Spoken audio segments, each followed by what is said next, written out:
नमस्कार विद्यार्थी मित्रांनो, सुमन हायस्कूल नंबर 12मधून मी परदेशी मॅडम। आज आपण इयत्ता 9वीचे 14वे प्रकरण नैसर्गिक स्रोत याचा तिसरा पार्ट पाहणार आहोत। जलचक्र।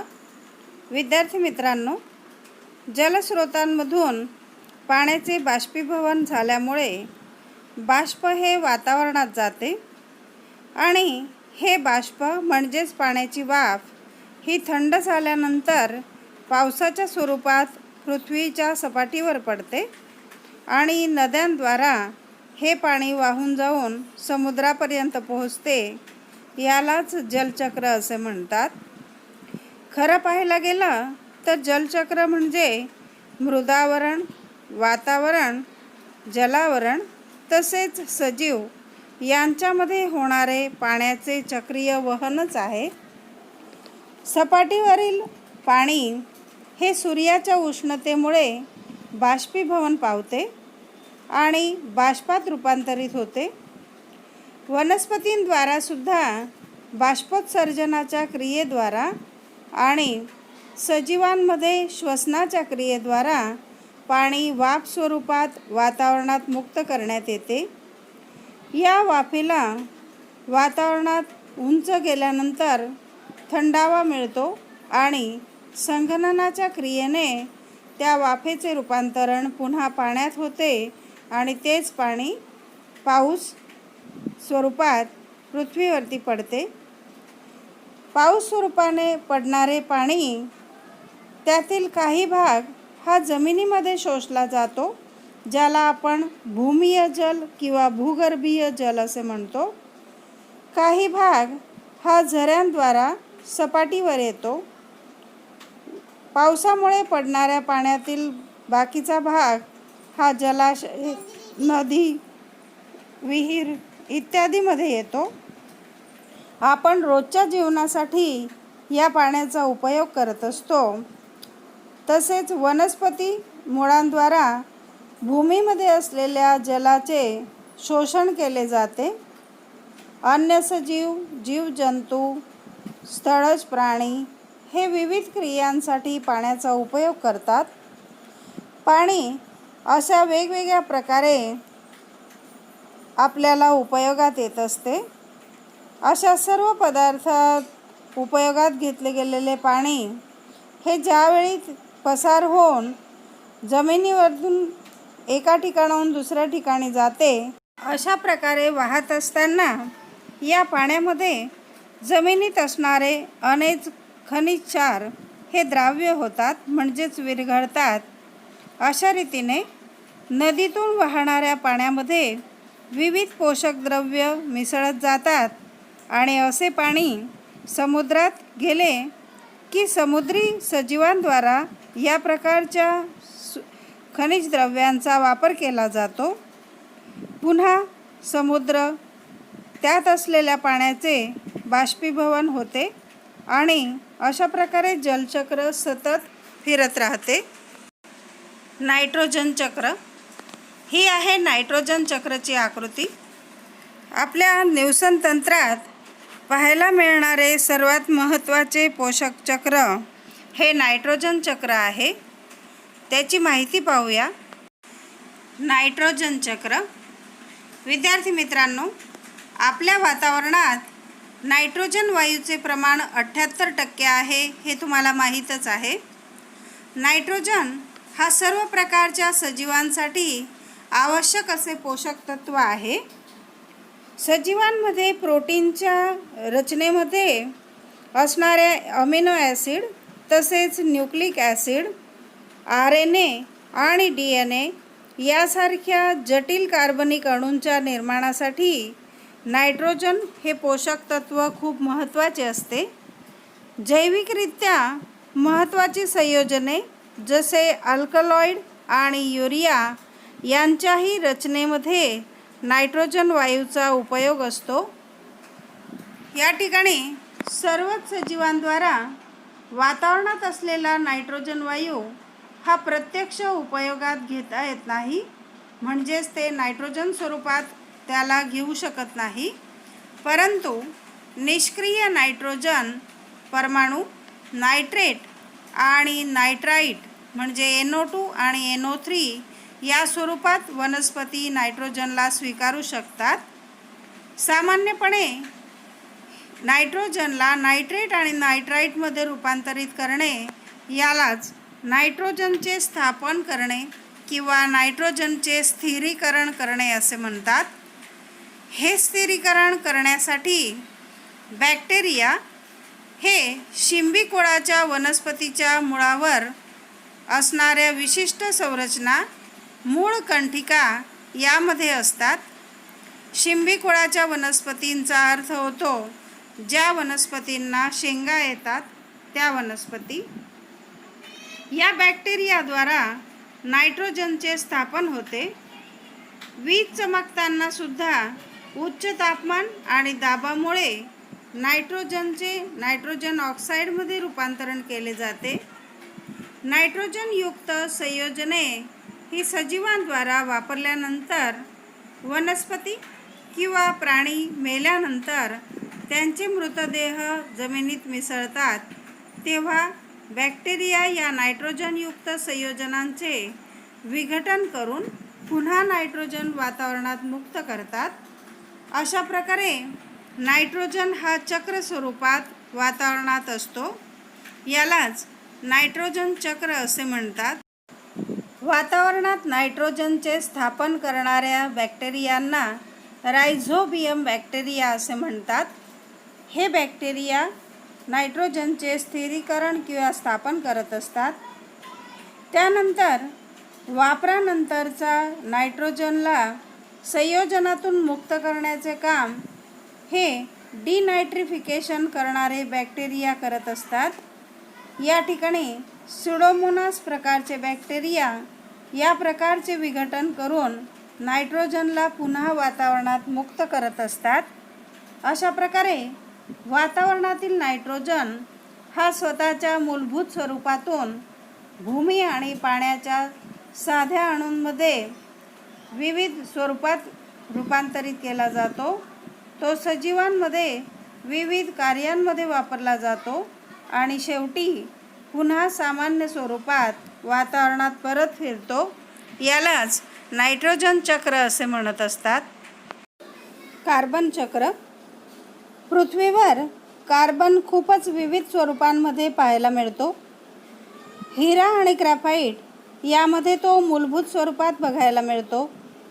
वातावरणात कार्बन डायऑक्साईड स्वरूपात तर मृदावरणात विविध प्रकारच्या खनिजांच्या कार्बोनेट आणि बायकार्बोनेट क्षारांच्या स्वरूपात कार्बन आपल्याला पाहायला मिळत असतो.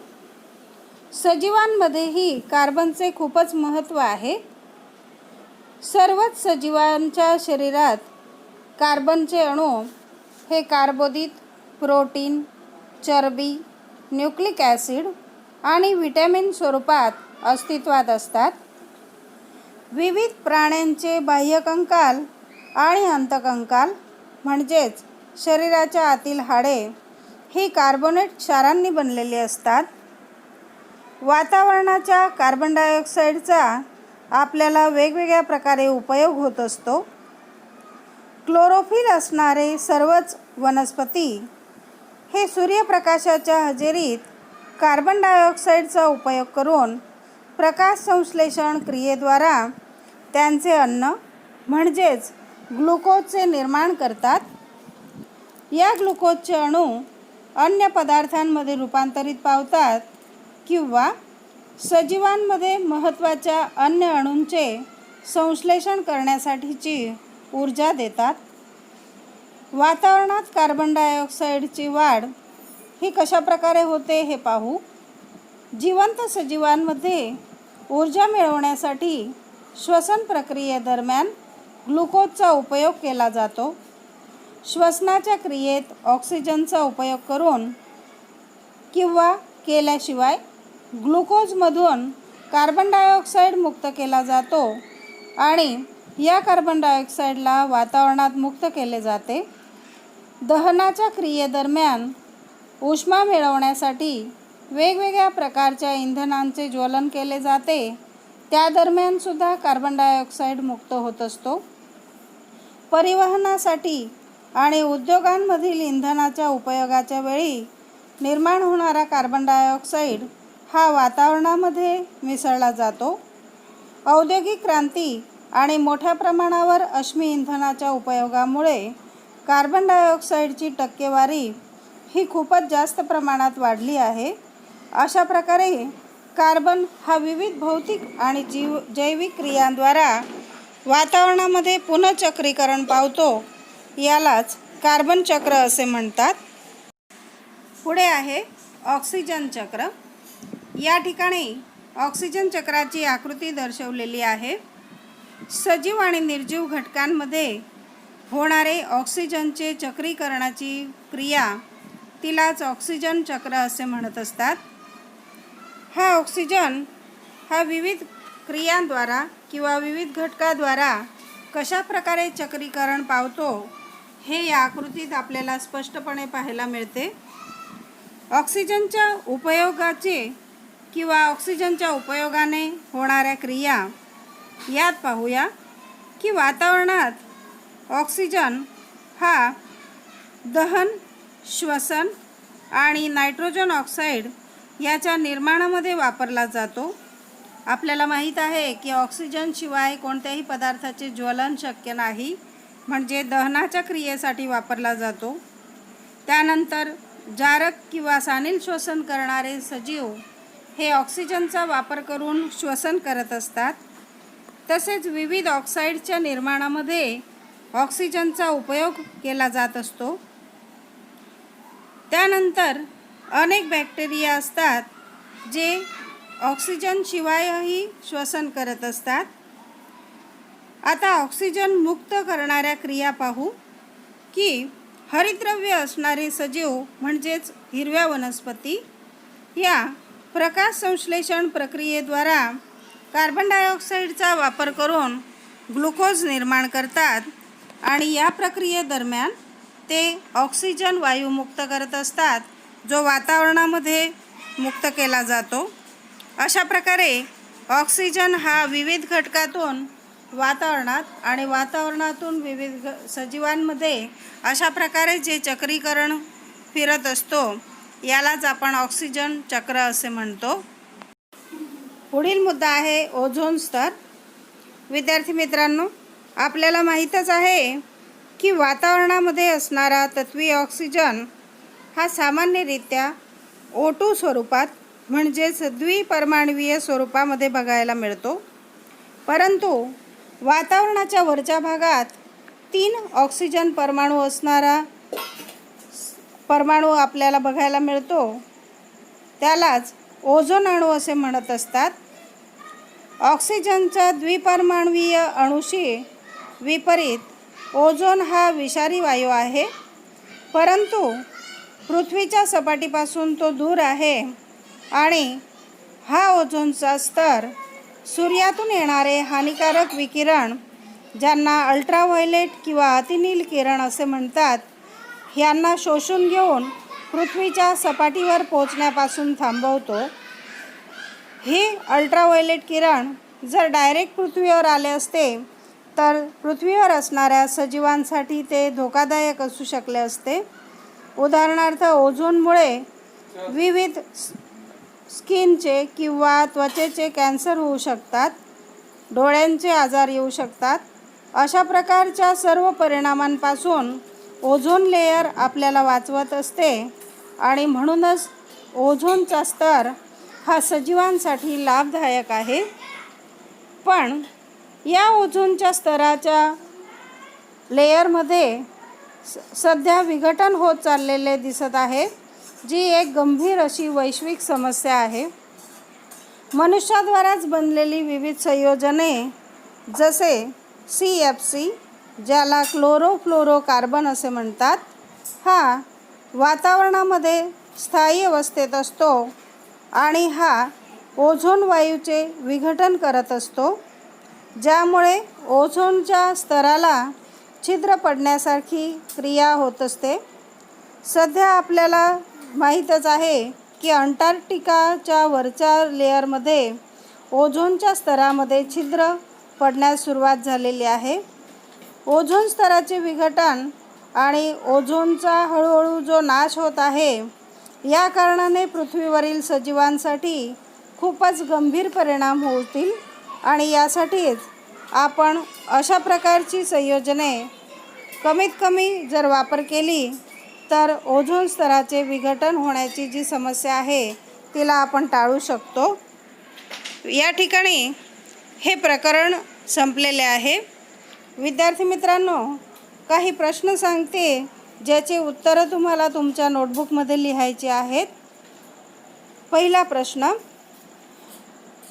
नायट्रोजनच्या स्थिरीकरण करणाऱ्या बॅक्टेरियाचे नाव लिहा. दुसरा प्रश्न, वातावरणात नायट्रोजनचे प्रमाण किती टक्के असते? प्रश्न तिसरा, ओझोनच्या अणूमध्ये ऑक्सिजनचे किती परमाणू असतात? चौथा प्रश्न, ओझोन स्तराला नुकसान करणाऱ्या संयोजनाचे नाव लिहा. तसेच कार्बनपासून मिळणारी विविध संयोजने, त्यापैकी 4 संयोजनांची नावे लिहा. विद्यार्थी मित्रांनो, या सर्व प्रश्नांची उत्तरे तुम्हाला तुमच्या नोटबुकमध्ये लिहायची आहेत. धन्यवाद.